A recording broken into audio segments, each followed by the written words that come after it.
इस महामारी ने अमेरिका जैसी महाशक्ति को भी घुटनों पर ला दिया है। अमेरिका को समझ आ गया है कि आज उसके सारे हथियार, उसकी सारी दौलत भी उसे इस महामारी से बचा नहीं पा रही। और यही वजह है कि अब अमेरिका जैसा देश इस महामारी के खिलाफ भारत से मदद मांग रहा है और इसके केंद्र में है हाइड्रोक्सीक्लोरोक्विन नाम की एक दवा। और अब अमेरिका समेत दुनिया के करीब 30 देश भारत से ये दवाई लेना चाहते हैं, यानी ये गोली लेना चाहते हैं। अब बंदूक वाली गोली का जमाना चला गया, दवाई वाली गोली का जमाना आया है। ये वर्ल्ड वॉर 3 है, तृतीय विश्व युद्ध है। इसमें बंदूक की गोली नहीं चलेगी, दवाई की गोली चलेगी।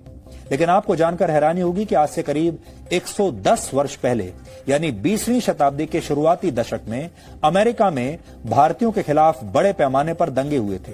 इनकी शुरुआत अमेरिका के वॉशिंगटन राज्य के बेलिंगम शहर में हुई थी। स्थानीय लोगों का आरोप था कि भारतीय उनकी नौकरियां ले रहे हैं, यानी भारतीय वहां आकर नौकरियां छीन रहे हैं स्थानीय लोगों की। लेकिन भारतीयों को शहर से निकालने के लिए अखबारों के जरिए ये अफवाहें भी फैलाई गई कि ये जो भारतीय आ रहे हैं अमेरिका में, ये अपने साथ महामारियां लेकर आ रहे हैं, बीमारियां लेकर आ रहे हैं और इससे स्थानीय जनता की जान को खतरा है। वर्ष 1907 में वॉशिंगटन में भारतीय लोगों के खिलाफ 2 बार दंगे हुए और करीब 1200 भारतीयों को तब शहर छोड़कर भागना पड़ा।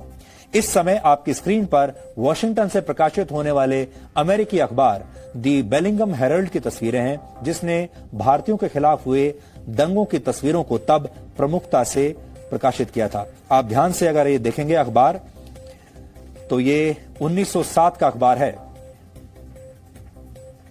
अगर आप यहां देखें तो हेडलाइन है Hindus hounded from city. Bellingham Herald अखबार है ये। उस समय अमेरिका में सभी भारतीयों को आमतौर पर हिंदू कहा जाता था। तब भारतीयों को इंडियंस नहीं कहा जाता था, तब भारतीयों को हिंदू कहा जाता था। चाहे उनका धर्म कोई भी हो, चाहे उनकी जाति कोई भी हो, कोई भी धर्म हो, अगर वो भारतीय है तो उसे हिंदू कहा जाता था। हालांकि अब इंडियंस कहा जाता है। करीब 3 वर्ष पहले अमेरिका की एक मशहूर लेखिका सारा इसाबेल वॉलिस ने एक पुस्तक लिखी थी जिसका नाम था not fit to stay, public health panics and South Asian exclusion. इस पुस्तक में विस्तार से बताया गया कि कैसे वर्ष 1900 से लेकर 1920 तक अमेरिका में भारतीयों के खिलाफ बाकायदा एक मुहिम चलाकर उन्हें वहां से बाहर निकाला गया था। और इसी किताब में अमेरिकी अखबार द बेलिंगम हेरल्ड में 10 सितंबर 1907 को छपे एक लेख का जिक्र किया गया है। इस लेख में कहा गया था कि हिंदू कभी हमारा हिस्सा नहीं बन सकते, हिंदू हमारे देश में बीमारियों और गंदगी के सिवा कुछ नहीं ला सकते, और ये सब करते हुए भी हिंदू हमारे ही संसाधनों पर बोझ बन रहे हैं। इतनी नफरत थी भारतीयों के प्रति। लेकिन अब समय बदल चुका है और 100 वर्ष पहले भारतीयों के खिलाफ खबरें छापने वाला यही अखबार आज भारत की उस दवाई की खबरें छाप रहा है जिसमें अमेरिका को संजीवनी बूटी नजर आ रही है। अब आपके सामने अब का द बेलिंगम हेरल्ड अखबार है। उसकी 2 तस्वीरें आपकी स्क्रीन पर हैं। पहली तस्वीर सितंबर 1907 की है जिसमें भारतीयों के खिलाफ हुए दंगों की खबर को हेडलाइन बनाया गया है, और दूसरी तस्वीर है 2 दिन पहले की।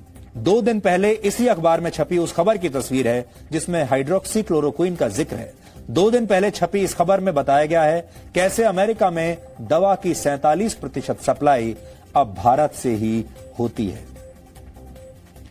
100 साल में इतना बड़ा फर्क आ चुका है, यानी 100 वर्षों में भारत महामारी फैलाने वाले देश से महामारी को हराने वाला देश बन गया है, और अब यह बात पूरी दुनिया को समझ में आ रही है।